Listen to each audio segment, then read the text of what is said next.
Welcome to Sputnik, orbiting the world with me, George Galloway. And me, Gayatri. There's nothing but sex and drugs on the television anymore, but then I only watch the Parliament channel. Lords sucking Class A drugs off the naked torsos of prostitutes. Well, she had to be naked. The Lord was wearing her underwear. This is, as it happens, the lighter, laughable side. In a different universe of darkness lies the child sex abuse scandal, in which it is already clear that a substantial section of our rulers were unspeakable perverts, preying on the most vulnerable people, children without parents, laughably described as being in the care of the authorities, who were then abusing them. None of this would have been known but for a handful of dedicated, courageous journalists. Foremost amongst those in this generation is Mark Watts of Exaro News of Fleet Street, London, the last outpost of investigative journalism. Who'd have thunk it? Mark, thanks for joining us. We brought you back more quickly than we might otherwise have done, because since we last spoke, and indeed in the days, hours after we last spoke, all kinds of new developments in this story emerged. Kindly summarise those. Yes, you're right. It's amazing what's happened since we last spoke, George. Perhaps the most significant thing was the Cabinet Office managed to find some documents stuffed down a wardrobe somewhere that had been lost despite a massive review into documents relevant to child sex abuse. They weren't turned up in that review, but they turned up a bit later as a consequence of journalists pressing the government over these files. And these files were significant because it turns out that these files about child sex abuse related to all sorts of people in positions of power in Britain. And in particular, and we don't actually know what's in them because they haven't been released, but we have got glimpses from what's been disclosed so far. In particular, there was a communication from Sir Anthony Duff, who was the head of the security service, MI5, writing to the then Cabinet Secretary, Sir Robert Armstrong, in which they were talking about an MP, apparently named, but the name has not been publicly released, who has a, quote, penchant for small boys. And the MI5 boss warned the Cabinet Secretary that while the MP concerned denies the allegations, and that denial is accepted, that there's a far greater risk, as he puts it, for political embarrassment rather than security concerns. And by the way, nothing seems to have been said about the concerns about the underlying issue, namely the sexual abuse of children. Just before you move on from that, because I know there are many other developments, wasn't this straight out of Yes Minister? We had the Home Office stalwartly denying that any such documents were in their possessions. But they were in fact in the possession of the Cabinet Offices. It was a non-denial denial. The government had these documents. It's just that the wrong department was being asked if they had them. It beggars belief, doesn't it, that the British Civil Service, famous throughout the world for their punctiliousness and efficiency, really lost these things. Well, yes, but it's even worse than Yes Minister, because not only were there documents that turned up in another department, it also turned out there were relevant documents in the Home Office too. And when the review was done by an outside person into relevant documents, at the time he said that he extended his search beyond the immediate department. So he had made some attempt to get material beyond the Home Office. So it is just extraordinary, this situation. It seems as though these extraordinary documents... or unbelievable? Well, it happened, and we're still waiting to find out exactly what's in these documents. We know that they're supposed to be being passed to the police in case they're relevant to any of their current live investigations. They're supposed to be passed to the overarching inquiry that was set up. One other crucial element about these papers is that some of these papers relate specifically to King Cora. This is a children's home in Belfast, as was, and there's been a desperate attempt to keep King Cora out of the overarching inquiry, or rather keep Northern Ireland out of the overarching inquiry. It'll be an overarching inquiry that is in fact not overarching in essence. And it's quite clear to us, given the stories that we've done on Exaro, that King Cora is key to this overarching scandal. Well, I worked at Private Eye when Colin Wallace, the former British intelligence man, was regularly talking about King Cora, but it never really broke out of Private Eye. But these new documents take it into the mainstream, don't they? Yeah. What might have happened at King Cora, or what's alleged to have happened there? Well, one thing that's interesting is that just before those documents emerged, we'd run a story on Exaro based on the testimony of an abuse survivor who identified all sorts of people as having abused him, people in positions of power, but also people who he said were connected with the cover-up, but he didn't want to go into detail about what exactly their roles were. And it's very interesting, if you look back at the story we did, many of these are the names that pop out 3 or 4 days later in these lost documents that have just been found. Miraculously discovered in the, as you say, down the back of filing cabinets. And if you believe that, you'll believe anything. And I don't. I'm certain that, horrific though the abuse undoubtedly was, we'll come to just how horrific in a minute, the cover-up is going to be more disastrous for the ruling elite in Britain than the actual crimes themselves. Do you agree with that? Well, I think both. I think both are so off the scale. I mean, it's impossible to say which is worse. I mean, the actual abuse, it's such an astonishing abuse of power to be in a position of authority in order to access boys and girls, it's both, don't forget, children underage, and to sexually abuse them and have your position allows you to do that. That is off the scale in terms of and abuse traffic of the them, power. yeah, moving them around Absolutely, the country. absolutely. But then that the entire state conspired, it seems, to cover this up. And when police officers, as we've discussed before, were on the trail of this in the past, they were stopped from following the evidence.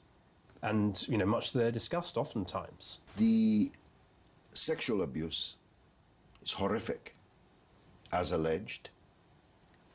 But when we start talking about children being murdered by the abusers, kind of moves it into the realms of a plot that if you submitted to Hollywood might be rejected as far-fetched, and yet there's good evidence emerging that that's what happened. Well, that's right. There's a particular abuse survivor who came to us at Exaro, talked to us first. And in fact, going back to your introduction, he wasn't from a children's home. He entered this world of abuse through his father, who happened to be connected to it. And, you know, he was abused by his account, by various powerful people and witnessed over the course of, you know, years, 3 separate times when other boys were murdered. And where we are now is the police came to us and said we would like to speak to the what were anonymous witnesses who were talking to us, and we said, well, we'll pass on your request, but you know, we don't hold out much hope, quite frankly, because unfortunately a lot of abuse survivors really don't trust the police. And Nick, not his real name, somewhat to our surprise, decided he would talk to the police. And that has evolved into this investigation specifically into the 3 murders. And the police are now on the record as having said that they regard Nick's account, unbelievable as it seems on the face of it, they regard it as credible. There are ongoing trials now that we can't refer to. I'm told there are imminent arrests of members of Parliament, of former members of Parliament, and of serving members of the House of Lords. I asked you this last time. It's a bit unfair as a question, because how could you know? How could I know? How could any of us know? But is there any precedent for this? There certainly isn't in Britain. We've agreed, I think, it's the biggest scandal ever in Britain. But are there any other legislatures anywhere in the world, any other parliaments anywhere in the world where such a thing could have happened, has happened? Well, it's very interesting you ask that, because we at Exaro are obviously based in the UK, and although we do international stories, we focus particularly on this scandal in the UK because as we discussed before, it is Britain's biggest ever scandal. And we are contacted by a lot of people overseas who keep telling us that there are parallels in their own countries, and you know, I hope we will come to that. I think so. That not just a British disease. It may not just be a British disease. No. Now, on the subject of the British disease, Australian television has done more than any other, certainly broadcast media in Britain, with the exception of James O'Brien on LBC, who's been a good platform for you and Exaro News, and has done a lot of work in exposing this. But most of the British mainstream media has pretty dismally failed over decades. Suddenly, on 60 Minutes, the flagship Australian Broadcasting Corporation television show, we have what ought to have been on the BBC, what ought to have been on Channel 4 or ITV. Yes. How do you compute that? Well, it is a rather curious situation, and the 60 Minutes programme was a very powerful piece of television. Obviously, for its audience, it didn't actually reveal anything new, but to its audience, it would all have come as new and unbelievably shocking and disgraceful and so on. And it's really pointed up the issue.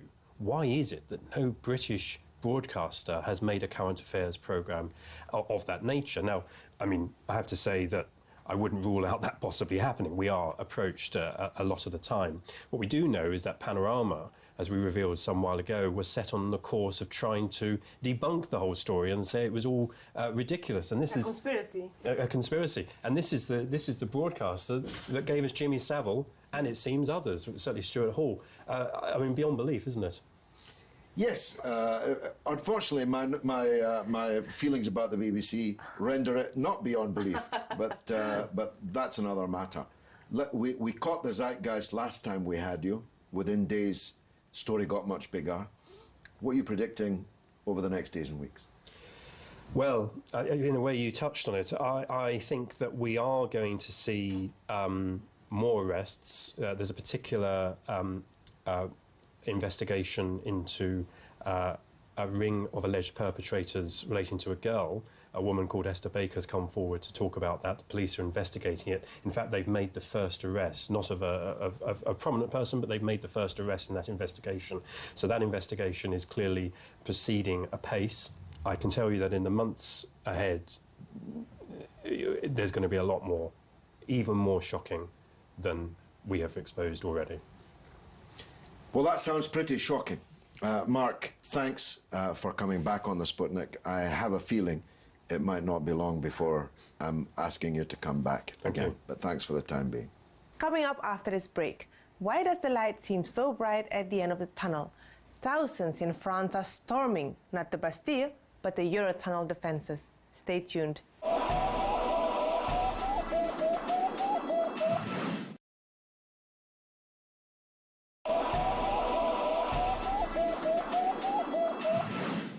Welcome back to Sputnik. The world is awash with refugees fleeing the four horsemen of the apocalypse: war, famine, poverty, and disease. The unluckiest take to the high seas in rusting, leaking boats. Others fan out across a Europe already buckling under its own economic woes. Some thousands actually, camp out in Calais hoping to hitch a ride on a wagon or a train bound for Britain. It's all manna from heaven, of course, for right-wing politicians and media outlets, and europhobes who get the chance to kick the French as well. Joining us now is one of the few British-based journalists trying to put all this in context. Nabila Ramdani. Nabila, welcome to the show. You're following this story closely, being half French, and also from North Africa in origin. So you have as it were, a double handle on this. Here's my take, that the British media and politicians are deliberately, hysterically amplifying the scale of this problem, that there are refugees everywhere, but they're not all headed for Britain, and the idea that is given that there's a huge army like Hitler's invasion force just waiting on the other side of the fence is completely fictional. What's your take on that? Well, I think there is some truth in what you say, but I think the British government is also rightly concerned about what is effectively a huge problem nowadays. It's one of the biggest problems of our time, and it is migration. And it's also often linked with security issues. And that's the approach of the British government, I'm afraid. It's tying the two together. And that's what's creating the scaremongering behind stories that involve security and indeed movements of people. And the French coverage of the migrants issue has been pretty much the same, even though in France you actually have a nominally socialist government, which is exceptionally reactionary when it comes to immigration issues. So I feel that the approach in both countries has been one of huge concern, because in the end we are dealing with up to 5,000 migrants in Calais. I have visited the camps myself, and there used to be a Sangat settlement before, a big center for refugees with all sorts of people involved in looking after the migrants from the health. There were charitable organizations available as well. Now it's all turned into a big, they call it the jungle, as it were, a big settlement, quite unruly as well, and where people are very vulnerable. Sangat was dismantled in 2002. That was welcomed by the British authorities because the idea was that it would make the place less attractive to migrants, but clearly this hasn't been the case. 5,000, though, is a very small number of people. We're talking about a country, Britain, where hundreds of thousands are immigrating here every year. The 5,000 is being painted as a multitude, and it isn't. Yes, I mean, if you place that in the context of movements of people around the world, I mean, that has always been the case historically. People have always moved from their own country, especially when they live in devastated societies, and people are desperate to, start afresh, as it were, and they're looking for a place to go where they can be safe and prosper, as it were, in a new society. As many hundreds of thousands British people did. Otherwise, Australia, Africa, Canada, the United States would still be populated by their original people. Maybe that would have been for the best. One point that is missed, of course, in both Britain, and I'd appreciate knowing if it's true in France, is that British and French wars in the very regions from which many of these migrants are coming have helped put these people on the move. And therefore, in a way, they're being double punished here. Their countries are being bombed, and then when they flee, they are somehow a dastardly enemy that has to be stopped at any cost over at the Calais border. Well, it is true that the vast majority of people who are in Calais come from countries who have often been at the other end of Western bombing and have seen their societies destructed and an awful lot of loss of lives involved. And those who survived, want to get out. A country like Libya, for example, has been recently bombed into oblivion, and it's now a place where a lot of smugglers, people smugglers, are making an awful lot of money out of people's misery, putting people on makeshift boats who are desperate to leave. Indeed, one of the people responsible for the destruction of Libya as a state is David Cameron himself. Yeah, he's one of the people blowing the bugle about all of this. Sorry, Gayatri, you were trying to get in. Well, as it happens, last week I traveled through the tunnel twice, and ironically, the chaos was on the English side, not the French side, as they're suggesting. There were huge queues of trucks that were not able to move on because of the so-called chaos on the other side. But when I entered from Calais through to the tunnel, it went very smoothly. Well, that's an interesting angle, because, as I said in the introduction, the British media like to have a kick at France, but France is actually not responsible for this. It's the Eurotunnel company that is responsible for the perimeter through the holes in which some of these people who are trying to get on board trucks and so on are coming. Well, I think one clearly shouldn't underestimate the efforts that the French authorities are putting into all this. The French Interior Minister has pledged to, invest more millions of euros to try to deal with the situation. They are clearly also involved in diplomacy with the British. There's a lot of meetings and talks going on. And there are also token gestures like the deployment of 120 extra police officers. It's a shared responsibility, in my view. But as you said, I think one shouldn't lose sight of the fact that in the end, we are talking about people who should be in the prime of life, but who are currently dying as they're desperately trying to make this hugely perilous journey across the Channel Tunnel.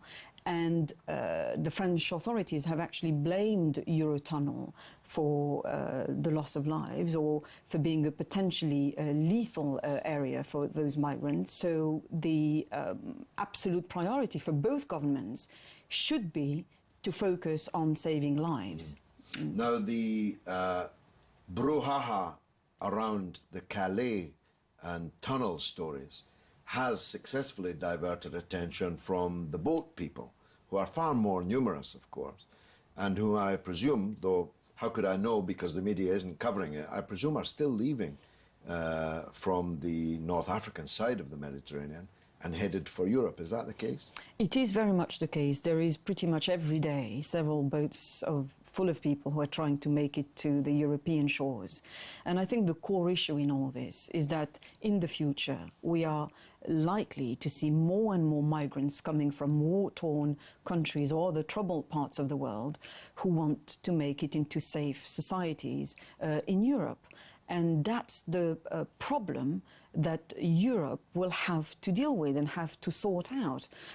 In spite of all its problems with Greece, for example, Europe is still a very stable trading bloc, which is very attractive and appealing to a lot of desperate people. Europe will have to come to find a solution. At the moment, it doesn't have a coordinated approach to this phenomenon, and it's far from finding a solution. Well, I mean, I'll advance one. The first priority is to establish an orderly queue for scientifically appraised immigration. These people in the prime of life, showing such initiative, such determination to get here, are likely to be the very people that would act as an economic accelerator if they did get here. That's certainly been the immigrant story everywhere else in the world. No reason why this would be different. The second is to stop bombing their countries and interfering in their countries.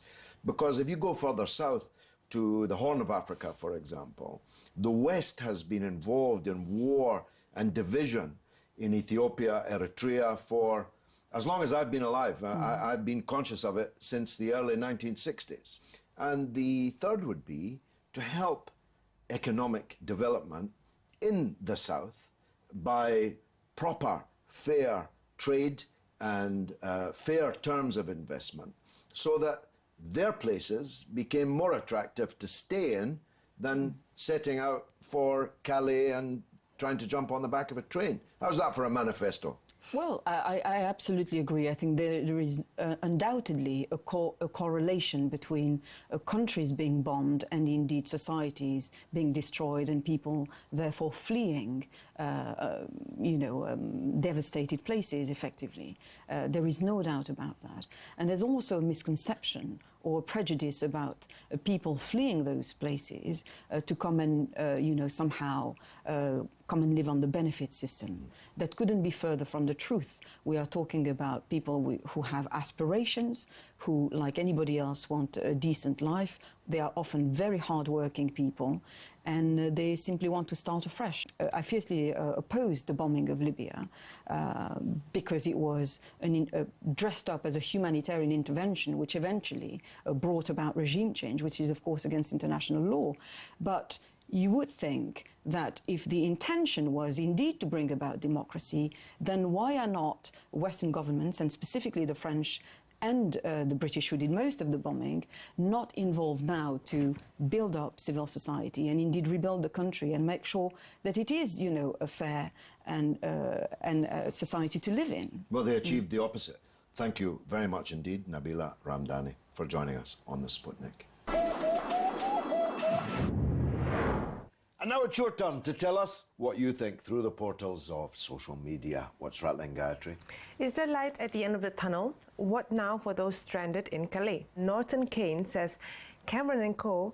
wage a war on these poor people's countries and then wage a war on them as refugees. Well, it's absolutely true. And it's also a total failure of perspective. I myself had been persuaded that there was an army of 100,000 or so at Calais attempting to, in David Cameron's disgraceful words, swarm over here. Turns out there's 5,000. There's that many immigrants arriving, not just at Heathrow and Gatwick, but emigrating to Spain and Portugal from Britain. Mm-hmm. That's all that we've got for this week. Which, alas, means that's the end of the show. You can stay in touch with us, though, on Twitter at RT_Sputnik and on Facebook, Sputnik on Russia Today.